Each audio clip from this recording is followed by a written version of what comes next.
Hi, I'm Amy Hall Garner, and I am choreographing Petrushka here at BalletX. Hello, I'm Nancy Meckler, and I'm the artistic collaborator working with Amy on Petrushka. Hello, I'm Lanie Jackson. I'm a dancer with BalletX, and I have the wonderful honor of working with these two lovely ladies. How do you feel taking on Petrushka, and how has the process been so far creating with the dancers? First of all, I'm very honored to take on such a classic and important ballet.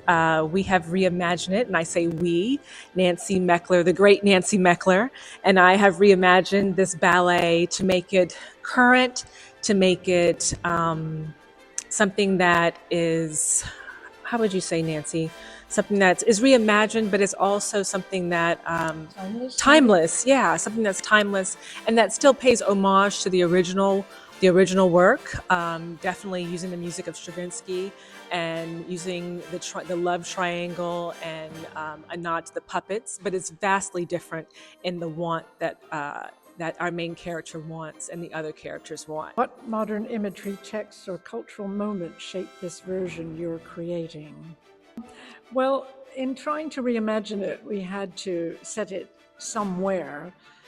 And we finally came up with setting it in a world of a traveling show. And we thought maybe it would be a traveling show around the time of the Great Depression, when people that were in a traveling show were probably almost down and outs.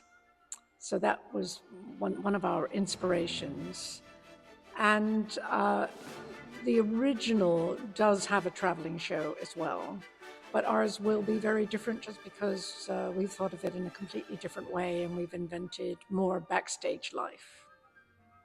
Has working on this piece changed the way you think about character and storytelling in dance? I think in working on Petrushka with Amy and Nancy, they've really given us fantastic information as far as how can we be more human, which is quite challenging in point shoes because it's not the first direction you want to go. I find it's easier to be more human when I'm in flat shoes with both feet on the floor.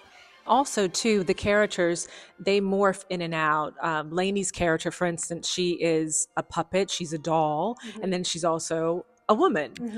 So just finding that balance, when to strike the choreography with the character and when to pull it back. That's something that, as a dance maker, I'm finding really interesting, but it's very hard to do, and these dancers are doing a great job doing it. So. What does it mean to tell a classical story through a contemporary lens?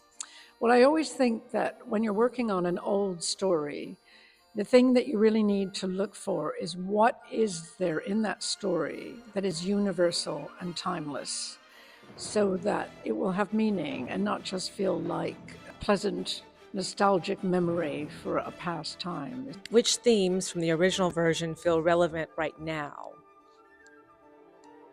Nancy, you have to help me out with that one. Well, I mean, it's the theme of wanting love. I mean, that's always relevant. We all want love, belonging, being a part of something. These are themes that are in this ballet, and they were in the other ballet. The puppets in the original version are brought to life. And the main puppet that we get involved with, Petrushka, he falls in love and he's not sure his love will be returned. We're still working with that whole thing of people trying to, particularly a main character who's trying to cope with the fact that he's not sure he will ever be loved. I think that, that is the one theme that we take through to both versions. I agree, yes. How is creating to Stravinsky's music? Does it ever challenge you or does it give you freedom? So I'm laughing because it does both. Well, I always say good music is good music. And Stravinsky, of course, it's amazing music. Nancy and I are always saying we have to meet this music. When you hear it, and we were creating the story, we always said, does the story match the music and does the movement match the music? It gives you great freedom because it's so wonderful, but then also you have to respect that. Amy is really wonderful at going with her first instinct choreographically. Listen to the music, you're able to see the moments that you want to keep and then the moments that you want to edit. It turns out to be really lovely and musical. I love music. especially in the story ballet, the music takes on it's another character, really. We're doing both. We're using the complete orchestration score, and we're also using ensemble 132, which is it will sound completely different, but it'll be the same score. So we're doing it's almost like we're doing two different ballets, but with the same score. So it's going to be very interesting for audiences to come and see both different performances with the ensemble on stage playing it live, and then also with the recording.